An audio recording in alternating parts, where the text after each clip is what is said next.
दोस्तों भारत एक बड़ा कदम लेने जा रहा है। अब हम अपना जो हाइड्रोकार्बन का सोर्सेज है उसको डाइवर्सिफाई कर रहे हैं। जो क्रूड ऑयल भारत परचेज करता है, इंपोर्ट कराता है, और आपको पता ही है हमारा 90% जो आपूर्ति है क्रूड ऑयल की वो इंपोर्ट से होती है। तो यहां पर आप देख सकते हो साउथ अमेरिका में एक छोटा सा देश है, दैट इज गयाना, और ये बेसिकली वेनेजुएला के बगल में आपको देखने को मिलेगा। और आपको पता ही है कि वेनेजुएला और गयाना में काफी ज्यादा इस समय इश्यूज चल रहे हैं। खैर यहां पर गयाना से 5 साल का एग्रीमेंट हुआ है, एमओयू हुआ है, जिसके तहत हम उनसे अगले 5 साल तक जो क्रूड ऑयल है, कच्चा तेल है, वो खरीदेंगे। आप देख सकते हो cabinet approves MOU between India Guyana on cooperation in hydrocarbons. तो इसको मैं डिटेल से बताऊंगा और क्यों इंपॉर्टेंट है। स्पेशली अभी अगर आपने देखा होगा 2-4 दिन पहले जो हमारे पेट्रोलियम मिनिस्टर हैं हरदीप सिंह पुरी जी, उनका कुछ बयान आया था रशिया को लेकर। रशिया से जो हमारा इंपोर्ट है अब धीरे धीरे वो कम हो रहा है। तो इसके कॉन्टेक्स्ट में ये वाला जो न्यूज है वो बहुत इंपॉर्टेंट हो जाता है।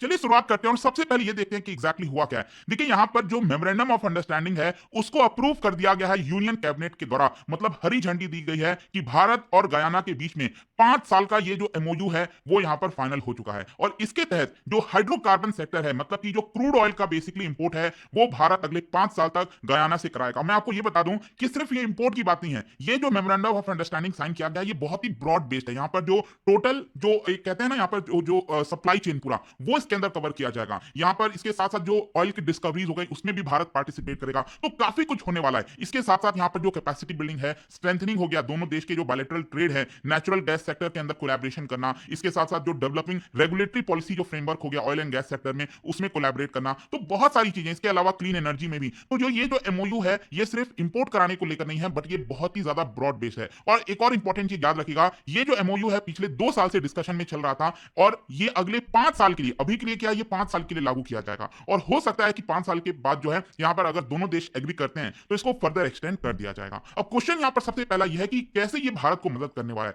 देखो आपको पता ही है भारत दुनिया का थर्ड लार्जेस्ट एनर्जी कंज्यूमर है। मतलब अमेरिका और चाइना के बाद आप देखोगे तो हम थर्ड नंबर पर आते हैं और ज्यादातर हमारा जो एनर्जी नीड है वो इंपोर्ट कराकर पूरा होता है। तो इसकी वजह से हमें यहां पर अपना जो सोर्स है ऑयल का उसको डाइवर्सिफाई करना चाहिए। हम एक देश या 2-4 देश के ऊपर डिपेंडेंट नहीं रह सकते। यहां पर कल के डेट में अगर कोई इश्यूज आता है, कोई प्रॉब्लम आती है, तो ऐसा ना हो कि भारत संकट में आ जाए। और स्पेशली अभी जो कॉन्टेक्स्ट है ये आपको समझना है। Recently petroleum minister Hardeep Singh Puri ji का बयान आया था, India diversifying sources not dependent on Russian crude. Basically क्या है ना कि अगर आप देखोगे जो हमारा डिस्काउंट होता था रशिया से जो भी हम इंपोर्ट करा रहे थे, क्योंकि रशिया यूक्रेन का वॉर स्टार्ट हुआ आपको याद होगा, उस समय यहां पर रशिया ने एक तरह से रिक्वेस्ट किया भारत जो ऑयल है वो खरीदे, और क्योंकि भारत को अच्छे डिस्काउंट में वो ऑयल मिल रहा था तो बड़े स्तर पर रशिया से हमने ऑयल खरीदना स्टार्ट किया। एक समय ऐसा आ गया था कि भारत का जितना इंपोर्ट होता था उसका 40% अकेले हम रशिया से कराते थे। लेकिन धीरे धीरे अब आप देखिए यहां पर क्या है, ये घटते घटते 32% के आसपास आ गया है और हो सकता है कि आगे आने वाले फ्यूचर में ये फर्दर घट के 25% तक आ जाए। और इसका कारण क्या है कि जो डिस्काउंट हमें रशियन ऑयल पर पहले मिला करता था